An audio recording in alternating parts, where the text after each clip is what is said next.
Dernière édition de Métro News pour cette semaine. Madame, Monsieur, bonsoir. Très heureuse de vous retrouver pour notre toute dernière édition de ce journal pour cette semaine. À la une, un calme apparent a régné sur certains quartiers de la capitale pendant une grande partie de la journée de ce vendredi. Pourtant, les combats entre les forces de l'ordre et les gangs armés ont repris en début de soirée à Delma. Face à la montée de la violence, plusieurs établissements annoncent l'arrêt immédiat des cours en présentiel. Élèves et étudiants sont invités à suivre des enseignements en ligne en attendant une amélioration de la situation. La fermeture de ces écoles et universités alimente l'inquiétude des parents. Également, titre de ce vendredi, alors que la crise sécuritaire s'envenime en Haïti, le gouvernement canadien impose des sanctions à Dimitri Erard, Jontel Joseph et Jeff Larose. Ces derniers sont interdits de séjour au Canada et leurs avoirs sont gelés.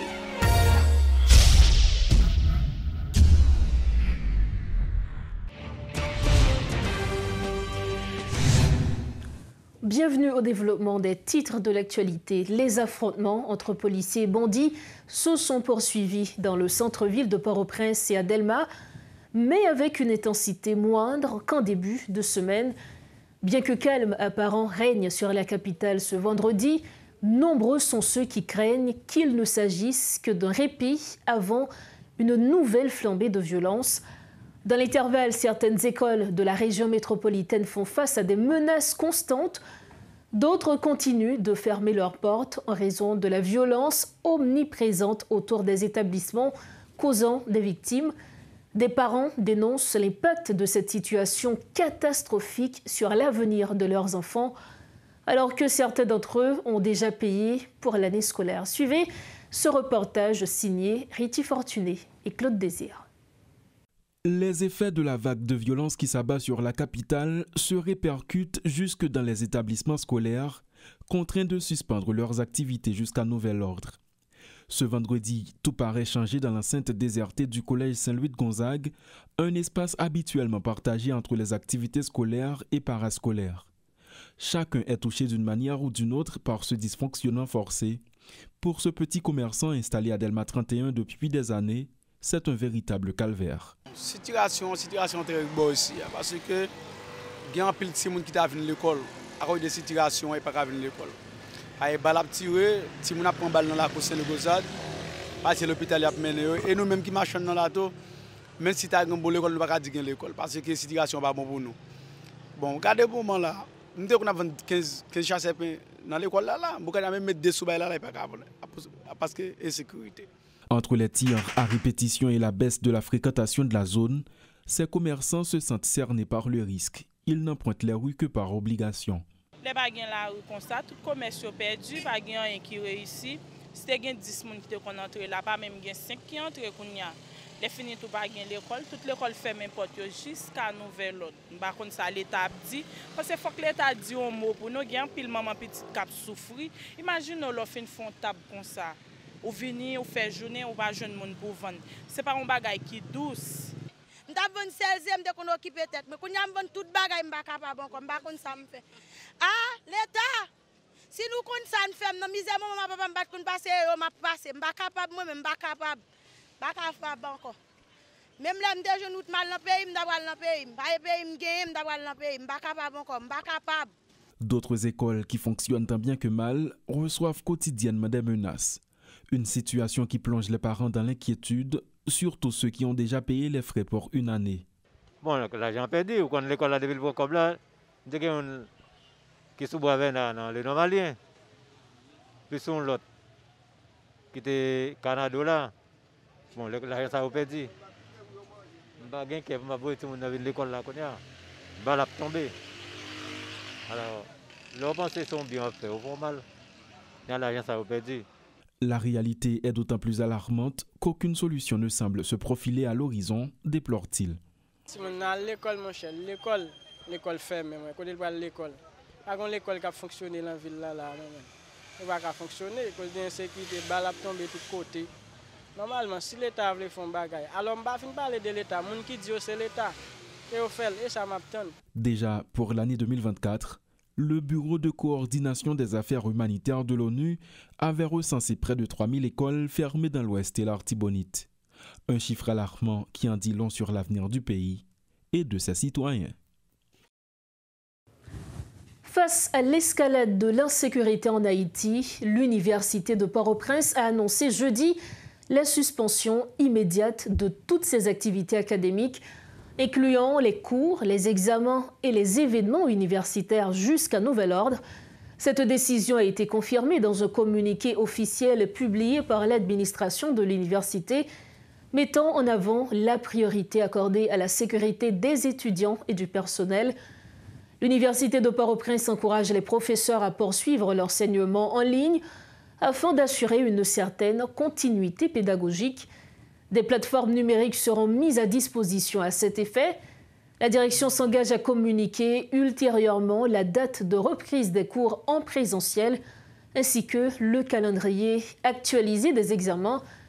À noter que plusieurs autres établissements, notamment la Faculté des sciences humaines FACH, l'Institut national d'administration, de gestion et des hautes études internationales INAGE, ainsi que divers centres de formation professionnelle ont déjà été contraints de fermer leurs portes à raison de l'insécurité persistante dans le pays. Port-au-Prince est aujourd'hui le théâtre d'une violence extrême alimentée par l'expansion progressive de l'emprise des groupes armés. Cette situation accroît les risques d'exploitation et de trafic d'enfants. Selon une enquête menée par Plan International dans plusieurs camps de déplacés des départements du Sud et du Sud-Est, 5% des 200 enfants interrogés ont exprimé leur intention de rejoindre des groupes armés dans la capitale, espérant ainsi améliorer leurs conditions de vie. Ce phénomène alarmant survient alors que le programme de prévention et de réhabilitation des enfants et des jeunes, pré-jeunes, annoncé par le gouvernement, reste absent des débats publics. C'est un reportage de Guerre Pichon. En 2024, 24 enfants ont été tués ou blessés chaque mois en Haïti, selon Save the Children.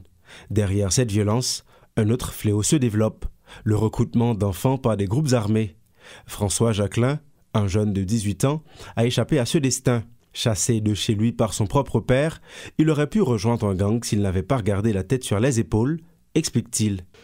Papa dit comme ça, si je veux aller dans la bandit, si je veux aller dans la volée, je vais dire opinion ça dans la tête parce que j'ai un objectif, j'ai une vision que je veux réaliser. Je suis toujours dans la rue, je suis bon Dieu pour me jouer à Frélixon, pour me changer la vie. Bon, je vais arriver à jouer Frélixon, c'est avec Mounio, je ne sais pas qui j'en ai, c'est avec un jeune, et puis je parle avec je parle avec tout, je vais faire des naissances, je vais faire tout le travail. Moi, je dis merci en pile, même qui me beaucoup à l'école. Le nombre d'enfants enrôlés dans les gangs a explosé en 2024, atteignant 70% de plus que l'année précédente. D'après une étude de Plan International, des enfants dès l'âge de 10 ans risquent d'être recrutés par les groupes criminels.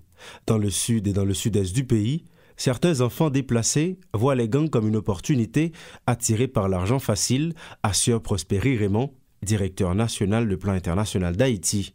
Dans le sud et sud-est, et enquête que nous faisons auprès de Timoun qui déplacent, il y a un pile qui est traumatisé, il y a un pile qui est tellement violence devant eux, vous comprenez, ils ont répliqué violence là côté où ils viennent arriver. Et l'autre bagaille tout, c'est que vous remarquez dans le chiffre que nous pas attendre nous dit tout, il y a à peu près 5% de Timoun qui disent qu'ils ont retourné Port-au-Prince pour y aller. Pour qui ça? Parce qu'ils ont senti que les gens qui sont dans un groupe criminel organisé, ils font des bagailles extraordinaires, ça c'est leur perception. Donc c'est ça que nous joignons dans la recherche que nous faisons sur le terrain. Selon l'ONG, la violence marque profondément les enfants forcés de fuir leur quartier. De plus, l'interruption des activités scolaires accentue davantage le risque de recrutement forcé. 9 enfants interrogés sur 10 dans le cadre de l'enquête ont été privés de leur droit à l'éducation. Pour le jeune François, l'école est son seul espoir. Je suis sorti de la rue, je suis dans la rue, mais pas moi-même qui l'a dans le vrai. Parce que je n'ai jamais une vision pour me dans la rue.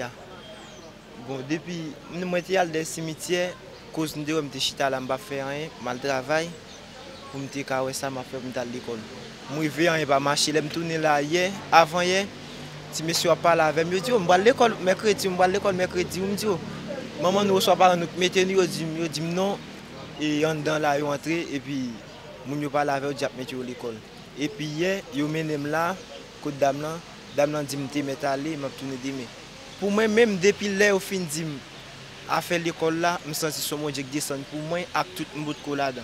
Pour éviter une catastrophe, Prospéry Raymond lance un appel urgent aux acteurs locaux et internationaux, car sans intervention immédiate, une génération entière risque de sombrer dans la violence. La situation est grave, la situation est vraiment grave, et la continuer une plus grave si rien n'est pas fait. Et c'est tout le monde a réfléchi à la question de violence là, qui est importante vraiment, qui affecte la vie nous. Mais pendant ce temps, il y a l'autre forme de violence, il y a une violence grand goût. Il y a une violence accès à l'eau. Par exemple, il y a un site que je visité sous Boudon, et puis Baboudon, côté il y a plus que 600 000 personnes. On va dire 600 000, 6 000 personnes, 6 600 personnes qui vivent. Vous voyez, il n'y a pas accès à pile d'eau potable, il n'y a pas accès à la toilette. Okay? Ou du moins, si on a accès à la toilette, mais ce n'est pas suffisant. 10 toilettes pour 6 000 personnes, ce n'est pas suffisant. 5 camions de l'eau par semaine, ce n'est pas suffisant. Oui, nous avons fait n'importe qui ça gagne, mais tout ça qu'on fait n'est pas suffisant. Le 13 février dernier, le ministre délégué à la solidarité et aux affaires humanitaires, Erwil Gaspard, a clôturé un atelier sur le programme de prévention et de réinsertion des enfants et des jeunes. Ce programme vise à protéger et à réinsérer les enfants enrôlés par les gangs. Contacté par téléphone, le ministre affirme que la mise en œuvre du programme sera effective dans la semaine à venir. Toujours concernant la situation sécuritaire, des organismes de défense des droits humains expriment leurs préoccupations face à l'aggravation de la crise sécuritaire et dénoncent ce qu'ils considèrent comme le silence complice des autorités étatiques lors d'une causerie organisée par le Rassemblement pour une entente nationale RAIN. La population ne sait plus à quel sens se vouer, alors que ceux qui ont la responsabilité de la protéger sont occupés à gérer leurs conflits personnels, déplore Maître Iswick Théophin, membre de la structure Noussé Dorval. De son côté, Maître Arnel Rémy regrette que des droits inaliénables, notamment le droit au logement, à la santé et à l'éducation, continuent d'être bafoués au sein de la société haïtienne. Suivez ce reportage de Rodolphe Fierluy. Des organismes de défense des droits humains ont pris part à une causerie organisée par le Rassemblement pour une entente nationale sur la crise sociopolitique du pays. Arnel Rémy du Cadeau exprime sa satisfaction et en même temps ses préoccupations. Noussé Dorval, les amis Timoun, c'est JLAP, Défenseur Plus, grand pile organisation là qui viennent faire part de préoccupations. Parce que tellement de problèmes qui ont rapport à la question de le droit à la santé, le droit à la vie, le droit à l'éducation, le droit d'accès à la justice, et le droit au logement, le droit à la libre circulation.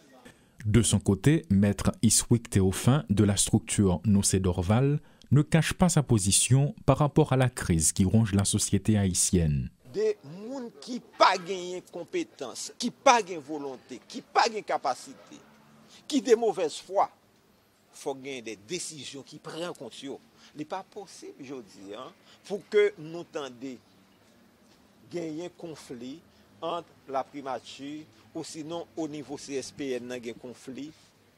Chaque monde a fait bagaille par eux pendant que le peuple a couru. Nous pas dans les Jeux olympiques, nous courons trop.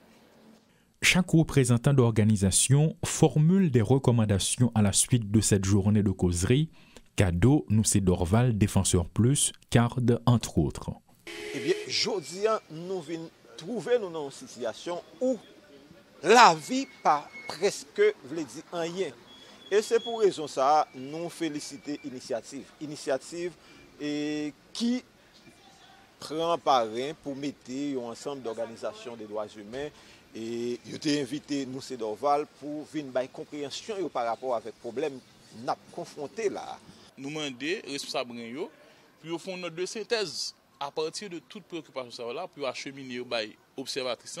Maintenant pour observatrices faire pression sur les pour moins une amélioration faite. Des organismes de défense des droits humains affirment attendre un document de synthèse après les discussions qui se sont déroulées entre eux. Reste à savoir quand sera-t-il de ce suivi et vers qui le document sera acheminé. L'UNESCO se prononce sur la situation de chaos qui sévit en Haïti. En effet, l'UNESCO a exprimé ce jeudi ses préoccupations face aux nombreuses attaques dont est victime la presse en Haïti. Dans un contexte de recrudescence des violences de la capitale haïtienne, ces attaques ont ciblé plusieurs des journaux et radiodiffuseurs les plus réputés du pays, notamment le Nouvelliste, qui a survécu aux dictatures et aux catastrophes pendant plus d'un siècle, déplore l'organisation internationale.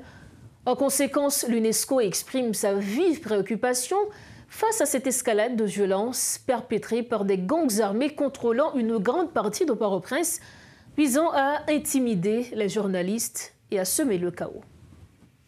Dans l'intervalle, le Canada sanctionne Dimitri Erard, Jean-Tel Joseph et Jeff Larose, alias Jeff Gaulois, pour leurs actions menaçant la paix, la sécurité et la stabilité en Haïti. En vertu de la loi sur l'immigration et la protection des réfugiés, ils seront interdits de séjour au Canada et soumis à une interdiction générale de transaction. Leurs avoirs sur le territoire canadien seront gelés et il sera interdit aux citoyens canadiens, qu'ils se trouvent au Canada ou à l'étranger, de traiter avec eux.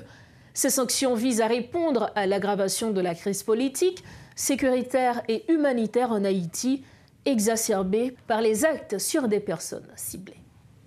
Pour refermer la page nationale de Metro News, une nouvelle panne affecte le réseau de la Digicel, perturbant plusieurs services essentiels. Selon son PDG, Jean-Philippe Brun, une liaison souterraine en fibre optique a été endommagée dans la soirée du jeudi 20 mars, impactant la moitié des clients de l'opérateur téléphonique. Dans une note publiée ce vendredi sur les réseaux, le dirigeant de la Digicel a fait part de l'ampleur de la panne. Hier soir, vers 21h, une coupure de notre fibre optique reliant nos deux centres de données entre Turgeot et la route nationale numéro 1 a touché près de la moitié de nos clients. Cette panne affecte les services Internet, SMS, Moncash, ainsi que tous les utilisateurs des indicatifs 509, 500 et 202, a précisé Jean-Philippe Brun. Il assure que les équipes techniques sont mobilisées afin de procéder aux réparations dans les plus brefs délais. Les opérations de réparation sont compliquées en raison de la localisation de la coupure. Nous mettons tout en œuvre pour accéder au site du crash, qui se trouve dans une zone rouge, ajoute le responsable. Nous arrivons au terme de cette édition d'information. Avant de partir, le rappel des principaux titres à la une. Un calme apparent a régné sur certains quartiers de la capitale pendant une grande partie de la journée de ce vendredi. Pourtant, les combats entre les forces de l'ordre et les groupes armés ont repris en début de soirée à Delma. Face à la montée de la violence, plusieurs établissements annoncent l'arrêt immédiat des cours en présentiel. Élèves et étudiants sont invités à suivre des enseignements en ligne en attendant une amélioration de la situation. La fermeture de ces écoles et universités alimente l'inquiétude des parents. Et puis alors que la crise sécuritaire s'envenime en Haïti, le gouvernement canadien impose des sanctions à Dimitri Erard, Jean-Tel Joseph et Jeff Larose. Ces derniers sont interdits de séjour au Canada et leurs avoirs sont gelés. Voilà pour l'essentiel de l'information de ce vendredi 21 mars 2025. Merci infiniment à chacun de vous de l'avoir suivi. Merci également à toute l'équipe de Métropole ayant rendu possible cette édition. C'est le week-end et le rendez-vous de ce samedi, c'est sur Télémétropole et sur Radio Métropole avec Marvin Spierre. Il aura comme invité Clarence Renoir et également vous aurez la parole dans cette édition d'analyse. Le rendez-vous, c'est demain, samedi, à partir de 9h sur Télémétropole et le 100.1. La prudence est de mise. Excellent week-end à tous. Bonsoir.